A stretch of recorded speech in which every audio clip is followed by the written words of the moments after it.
Thanks for tuning in to Bourbon Drop. I'm your host, Myron. Today, I've got a bottle on the channel that I believe is special. Comes from a distillery that I am a huge fan of. But I think it's slept on, man. You guys, look, what I know, the reason why I say I think it's slept on is because when I put out a video with this bottle on the thumbnail, like the views are, let's just say, less than stellar. So I want to talk about this distillery. Lately, this distillery has been putting out some hits, some misses, okay? See if you can guess what distillery I'm talking about. This distillery puts out a ton of whiskey per year, they put out special releases. Some of them are bangers, some of them aren't. I've got one from a few years ago. Shout out to my man Scott, man. Had him over the house the other day and he was sipping on it. He never had any, had some for the first time and was like, wow, what the heck is that? So I tell you what, let me just grab the bottle because you guys are going to be, this might give you a clue as to what distillery it is. Or what bottle it is, I should say. Here we go. So this is Parker's Heritage. This is not the bottle that I'm saying is being slept on. This is not the bottle that I'm saying is being slept on. This is definitely not the bottle that I'm saying is being slept on. We know that lately we have been upset at Heaven Hill for putting out some mediocre ECBPs. C923, monster, incredible. A124, I think I liked A124. B124, I liked it. I can't remember. I'd have to go back and watch the video. I don't think any of those were bad. Like I would never put those in my worst category. I know that I like the C924 because I believe that was my number either 6 or 8 on like my top 20 bourbons of the year. But one bottle that gets slept on, never talked about, doesn't get mentioned. It's a relatively new bottle, man. I walk into the Virginia ABC and they have the new A225. This is the new Bernheim barrel proof wheat whiskey, man. You guys sleep on this bottle. Why? I don't get why you guys sleep on this bottle. Look, if you had a bad experience with Bernheim, I understand. I like Bernheim. I like Bernheim. The wheat, I do not like the regular. Now, I do have the old gold badge label bottle that is like from years past. I actually find that enjoyable. However, the new Bernheim wheat whiskeys, I think you guys really sleep on them and I think you guys need to give those a chance. So I am going to get the Glen. We've got the Bourbon Drop Studios Glen right here. And pour this thing up, give you the nosing notes and the tasting notes. Now, I did crack this thing, let a little bit of air get into it. Shout out to my man Ben, who doesn't believe in, the neck pour.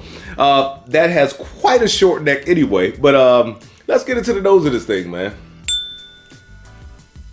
It's actually got a little bit of a floral note, a little bit of a slightly older oaky woody note. Now, I believe these things are 6 to 8 years old, or 7 to 9 years old. It's on the bottle somewhere. I'd have to find it. I think they're all 7 to 9 years old. But, it's not super aged whiskey, but it is 51% wheat, 37% corn, and 12% malted barley. Now, this thing comes in at 125.4. I believe the one from last year came in at about the same. We've got a 122.6 and we've got a 125.2. I believe the first one might have been a 126er. I'm not 100% sure. I just wanted to get this thing on the channel because I think it's slept on. So when I walk into the ABC and I see something like this that I've actually been waiting on, when I go to the ABC and I'm looking for something special, I still check the Bernheim shelf and I see the B924 sitting on the shelf. All right, so like I said, a little bit of floral notes on there, a little bit of oakiness on there. Thanks for checking out the channel. Now I would love for you guys to go over to bourbondropstore.com where you can get this amazing heavyweight hoodie as well as the black Bourbon Drop tee. Don't forget about the blog. I've got recommendations for all whiskey drinkers from 80 proof all the way up to 130 plus. So you've got beginner, intermediate, and experienced bourbon drinkers.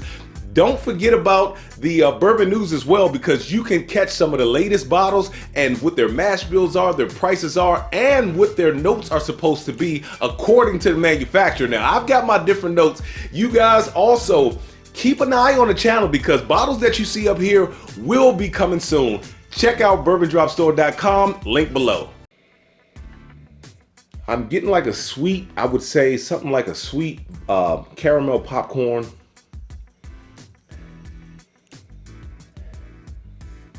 Yeah, that's pretty much it. All right, let's get into the palate.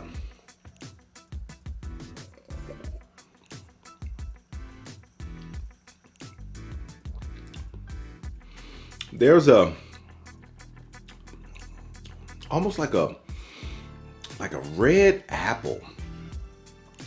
There's almost like the skin of a red apple mixed with a slight cherry, honey and caramel heavy. This is honey and caramel forward.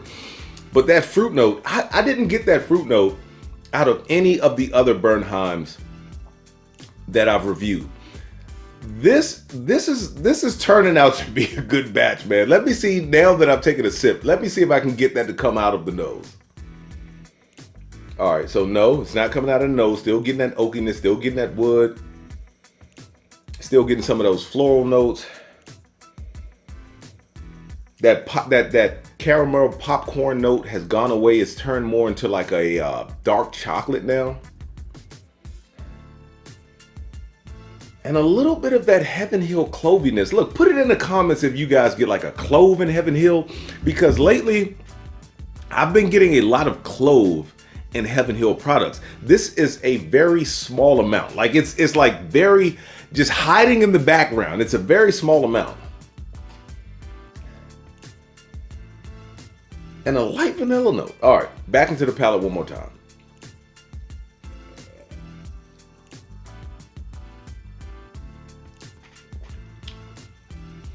That's a good product, man. I'm starting to get a little bit of black pepper in the throat now. That red apple, it's like a sweet red apple, but it's almost like a cherry note as well. You get a touch of the clove on the palate, honey forward, caramel forward. Like it is super sweet. You get a little bit of leather before it turns into a little bit of like a chocolate and char note. That drying wood, that oakiness comes across the palate. I don't know why you guys sleep on this product, man. This is one heck of a product. Now look, I'm not gonna lie. The A223, because they only release 2 batches a year. So you've got the A2 batch, which is February, and you've got the B9 batch, which is September. So the A223 I liked. The B923 I wasn't a fan of. The A224 I liked. The B924 I liked. I have to say that I am really becoming a fan of the Bernheim barrel proof wheat whiskey. So let's get into the breakdown. Is it worth the chase? I know you guys are going to chase it. I mean, it took until April for me to see this thing on the shelf in the Virginia ABC. Now, we just talked about how you've got an A224, which means A, first batch, 2, February, and we're sitting in April before I get my hands on the first batch. So I was still seeing the B924s on the shelves, and in some stores I was still seeing the A224s on the shelves. So it's not like this thing flies off the shelf. I just don't think, maybe Heaven Hill doesn't do enough promotion around it. Because to me, with this product, they're putting out some good whiskey. Is it worth the chase though? Like I said, man, I know you guys aren't going to chase it. So I don't see myself running from store to store, I think it is good. I think it is very good. At this point, you really don't have to chase it. It's going to be in the store. If this was more scarce, would I chase it? I would definitely look for it. I would definitely look for it. Like I said, when I go into the Virginia ABC now, I will look for the special stuff. Then I will look at the Bernheim to see if they have the new one sitting on the shelves. And I'm like, as soon as they get it, I'm going to pick it up and give it a try.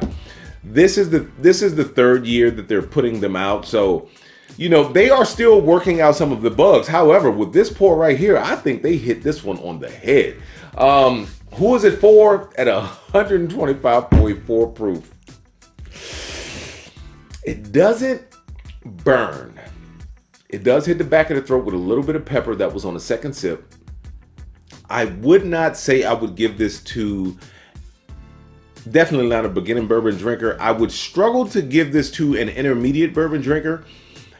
It doesn't drink hot, but you know, sometimes us more experienced bourbon drinkers, we will sip on something like this, and just because it drinks a few proof points lower, we'll be like, oh, I can give that to, no.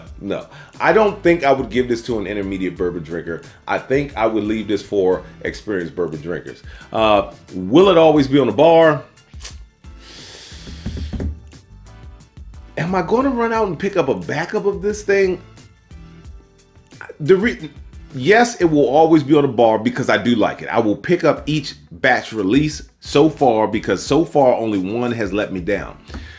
But the reason why I don't need to run out and pick up a backup is because nobody is snatching these off the shelves. Like, I guarantee you, come April of next year, I probably will still be able to find this bottle on the shelf. And with that being said, let the whiskey flow. Never run out unless you head it to a drop. Till next time.